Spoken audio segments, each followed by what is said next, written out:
Le don du Saint-Esprit. Il y a des concepts liés à l'Esprit qui sont différents, et qui méritent d'être compris. Le Saint-Esprit en tant que personnage divin, l'Esprit de Dieu qui est en nous en tant que don de Dieu, et les dons de l'Esprit qui sont des accomplissements de l'Esprit en nous.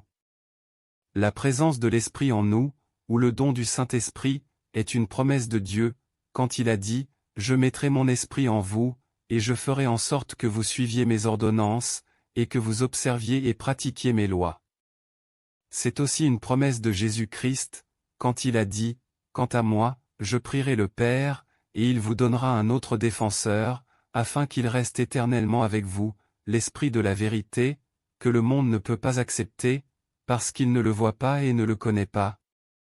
Mais vous, vous le connaissez, car il reste avec vous et il sera en vous. » La présence de l'Esprit de Dieu en nous, est en effet un don de Dieu, il ne se mérite pas, et il ne peut pas être provoqué.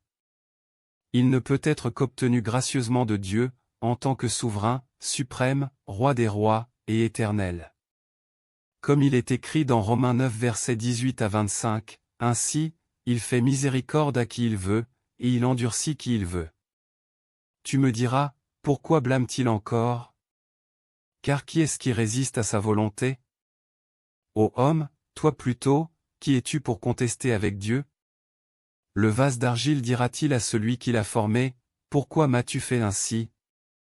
Le potier n'est-il pas maître de l'argile, pour faire avec la même masse, un vase d'honneur, et un vase d'un usage vil? C'est ce qui explique la fameuse déclaration de l'apôtre Paul, « C'est par la grâce que vous êtes sauvés, par le moyen de la foi, cela ne vient pas de vous, c'est un don gratuit de Dieu. » Le don du Saint-Esprit est ce qui nous relie à Dieu, c'est ce qui accomplit en nous la volonté de Dieu, c'est ce qui nous révèle la vérité, et la volonté de Dieu. C'est ce qui nous transforme graduellement jusqu'à notre ressemblance à Christ. Pour être sauvé, il faut qu'on reçoive préalablement ce don gratuit de Dieu.